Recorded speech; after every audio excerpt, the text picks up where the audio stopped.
Mic fit করে দোকানে ঝালমুড়ি এসপিজিকে দিয়ে তৈরি করিয়ে 10 টাকা কখনো পকেটে থাকে ওনার।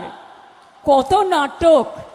নির্বাচনের সময় গুহাতে গিয়ে বসে থাকেন, কখনো নির্বাচনের সময় বলে আমি চায়ওয়ালা, 10 টাকা বের করে ঝালমুড়ি খাচ্ছে। বুঝুন, সেই ঝালমুড়িটাও নিজেদেরই তৈরি করা।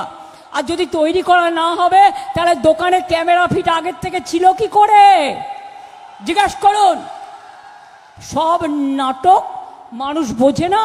যেখানে মিটিং করে রেলে করে লোক নিয়ে আসে, বাইরে থেকে লোক নিয়ে আসে, নিয়ে এসে মিছিল মিটিং করে। কোনো একটা এজেন্ট দেওয়ার ক্ষমতা নেই, বাইরের এজেন্সিকে দিয়ে আর ভাবছে প্রশাসনকে চাপ দিয়ে। এখন যেহেতু ইলেকশন, মনে রাখবেন আগামী 3 সপ্তাহ বাদে তৃণমূল কংগ্রেস সরকারই আসছে এবং তারাই আসবে। কোনো রকম ইভিএম মেশিন যাতে লুট করতে না পারে, পোলিং স্টেশন থেকে শুরু করে একদম পৌঁছে দেওয়া পর্যন্ত সেন্ট্রাল ফোর্সকে দায়িত্ব দেওয়া হয়েছে আপনাদের পোলিং ইভিএম মেশিন লুট করবার। আমাদের কাছে খবর আসছে কাউন্টিং মেশিনে যারা ভোট গুনতে যাবেন, ধরুন আপনি 100 পেলেন, ওখানে কম্পিউটারে তুলবে 5। দেখে নেবেন যতক্ষণ কম্পিউটারে পুরো ভোটটা না তুলবে কেউ হাল ছাড়বেন না, লড়ে যাবেন। লড়তে পারবেন? যুদ্ধ জয় করতে পারবেন? মা বোনেরা সকাল সকাল রান্না করে, ভোটের দিন আর কাউন্টিংয়ের দিন দরকার হলে রান্না হবে না, আগের দিন রান্না করে ভাতে জল দিয়ে রাখুন, পান্তা ভাত খান। কিন্তু বিজেপিকে শায়েস্তা করবার জন্য মা বোনেরা আমার সহযোগী, ভাইরা আপনাদের পাশে থাকবে। আমি যদি যোদ্ধা হই, বোনেরা আমার সহযোদ্ধা, মা বোনেরা আমার সহযোদ্ধা, আর ভাইয়েরা আমার পাশে থাকবে।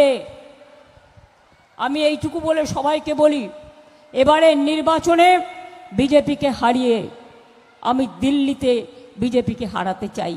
তাই আপনাদের সমর্থন, আপনাদের দোয়া, আপনাদের আশীর্বাদ, শুভকামনা, একটা ভোটও যেন অন্য কোথাও না যায় তৃণমূল কংগ্রেস ছাড়া, জোড়া ফুল ছাড়া।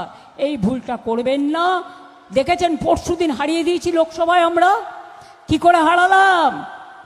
মহিলা বিল নয়, মহিলা বিল পাশ হয়ে গেছে 2023 সালের 25শে সেপ্টেম্বর।